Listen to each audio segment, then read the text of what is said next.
Hello everyone, আসসালামু আলাইকুম। সকলকে all job news and education চ্যানেলে স্বাগত জানাই। চলে আসলাম নতুন একটি ভিডিও নিয়ে।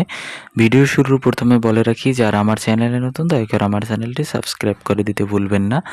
যারা ইতিমধ্যে দিয়েছেন তাদেরকে জানাই অসংখ্য ধন্যবাদ। এই ভিডিওতে চলতি মাসে যতগুলো বড় বড় সার্কুলার আছে সেগুলো নিয়ে আলোচনা করা হবে।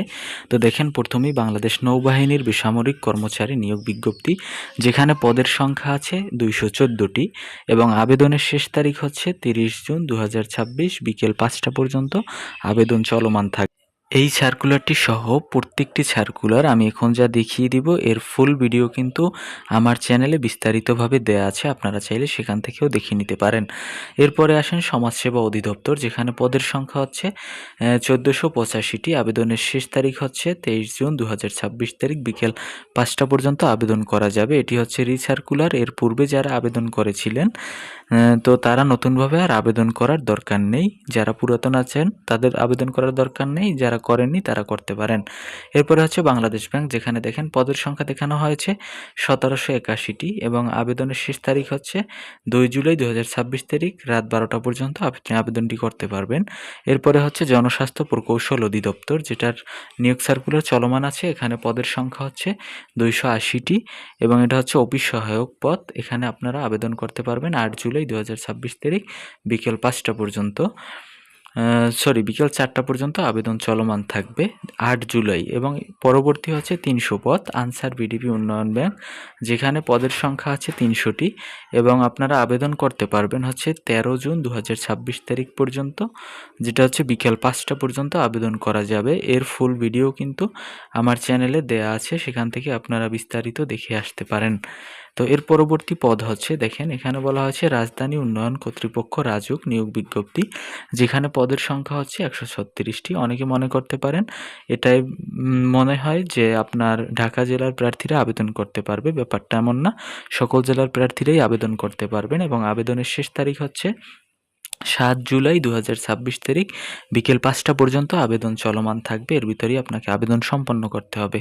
এরপরে হচ্ছে আপনার যুব উন্নয়ন অধিদপ্তর, যেখানে মোট পদের সংখ্যা আছে 242টি। এটাও হচ্ছে রিসার্কুলার এবং আবেদনের শেষ তারিখ দেখানো হয়েছে 23 জুন 2026 তারিখ বিকেল 4টা পর্যন্ত আবেদন করা যাবে। তো এই পদের জন্য যারা এর পূর্বে আবেদন করেছেন তাদের নতুনভাবে আবেদন করার দরকার নেই। যারা এর পূর্বে আবেদন করেননি তারা অবশ্যই আবেদন করতে পারবেন। তো এর পরবর্তী হচ্ছে কর্মসংস্থান ব্যাংক, যেখানে আপনার দেখানো হয়েছে পদের সংখ্যা আছে 287টি এবং আবেদনের শেষ তারিখ বলা হয়েছে 23 জুন 2026 তারিখ বিকেল 5টা পর্যন্ত আবেদন করা যাবে।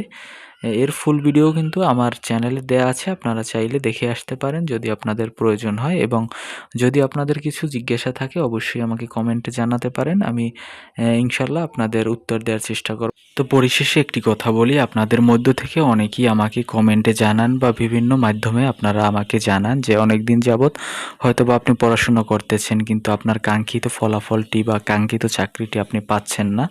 তো এখন আপনাদের করণীয় কী বা কিভাবে আপনারা আপনাদেরকে শান্ত রাখতে পারেন। তো আশা করি আমার এই পরবর্তী পার্টটুকু আপনি শুনে যাবেন ইনশাল্লাহ। আশা করি আপনার ভিতরে কোনো না কোনো পরিবর্তন আসলেও আসতে পারে। ধন্যবাদ। আমার এই ভিডিওর পার্টটুকু শুধুমাত্র মুসলিম ভাই বোনদের উদ্দেশ্যে।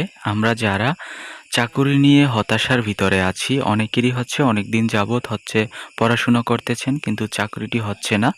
তো এসব বিষয় নিয়ে যারা হতাশাগ্রস্ত আছেন তাদের উদ্দেশ্যে বলছি, আমরা যারা মুসলিম আছি তারা অবশ্যই কোরআনকে বিশ্বাস করি, আল্লাহকে বিশ্বাস করি এবং হচ্ছে হজরত মুহাম্মদ সাল্লাল্লাহু আলাইহি সাল্লামের প্রতি আমরা কিন্তু ঈমান এনেছি।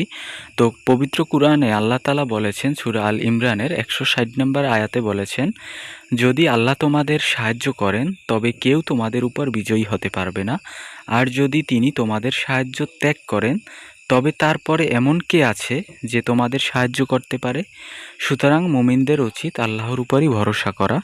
এটি বলার উদ্দেশ্য হচ্ছে, আপনারা অনেক দিন যাবতই ধরেন পড়াশোনার পিছে লেগে আছেন কিন্তু আপনার কাঙ্ক্ষিত চাকরিটি হচ্ছে না। তো আপনি হতাশাগ্রস্ত হয় তখন কিন্তু বিভিন্ন দিকে ছোটাছুটি করেন। তো যেহেতু আপনার আল্লাহর প্রতি ঈমান আছে, আল্লাহ তাআলা যেহেতু বলছে সূরা আল ইমরানের ভিতর, প্রত্যেক মুমিনেরই উচিত আল্লাহর প্রতি ভরসা রেখে কাজ করা। সুতরাং আপনাদের প্রতি অনুরোধ থাকবে অবশ্যই আপনারা পড়াশোনার পাশাপাশি আল্লাহর প্রতি ঈমান এনে পূর্ণাঙ্গ বিশ্বাস স্থাপন করে আপনারা পড়াশোনা করে এগিয়ে যান, ইনশাল্লাহ আপনাদের কাঙ্ক্ষিত রেজাল্ট অবশ্যই পাবেন একদিন। তো এখানে মূল শিক্ষা হচ্ছে প্রকৃত সাহায্য সফলতা আল্লাহর পক্ষ থেকেই আসে। মানুষ বা উপায় উপকরণ গুরুত্বপূর্ণ হলেও চূড়ান্ত নির্ভরতা আল্লাহর উপর হওয়া উচিত। মুমিনদের বৈশিষ্ট্য হলো চেষ্টা করার পর ফলাফলের ব্যাপারে আল্লাহর উপর ভরসা রাখা।